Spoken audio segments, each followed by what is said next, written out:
കുരിശാണു രക്ഷ, കുരിശിലാണു രക്ഷ, കുരിശേ നമിച്ചിടുന്നു.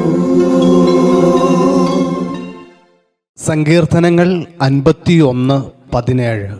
ഉരുകിയ മനസ്സാണ് ദൈവത്തിന് സ്വീകാര്യമായ ബലി. ദൈവമേ, നുറുങ്ങിയ ഹൃദയത്തെ അങ്ങ് നിരസിക്കുകയില്ല. ഈശോയിൽ പ്രിയമുള്ളവരെ, നമ്മൾ നോമ്പ് കാലത്തിലേക്ക് പ്രവേശിച്ചിരിക്കുകയാണല്ലോ. ഭക്ഷണം ഒഴിവാക്കൽ മാത്രമല്ല, ഹൃദയം ദൈവത്തിങ്കിലേക്ക് മടങ്ങി വരുന്ന ഒരു ആത്മീയ യാത്ര കൂടിയാണ് ഈ നോമ്പ് കാലം.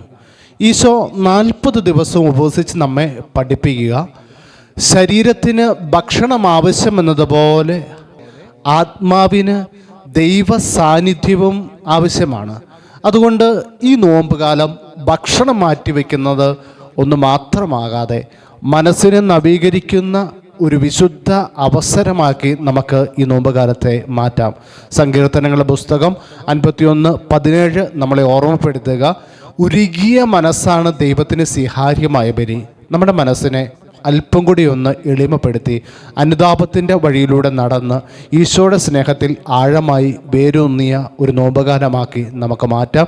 നല്ലവനായ ദൈവം നമ്മളെ അനുഗ്രഹിക്കട്ടെ. ആമേൻ. കുരിശാണു രക്ഷ, കുരിശിലാണു രക്ഷ, കുരിശേ നമിച്ചിടുന്നു.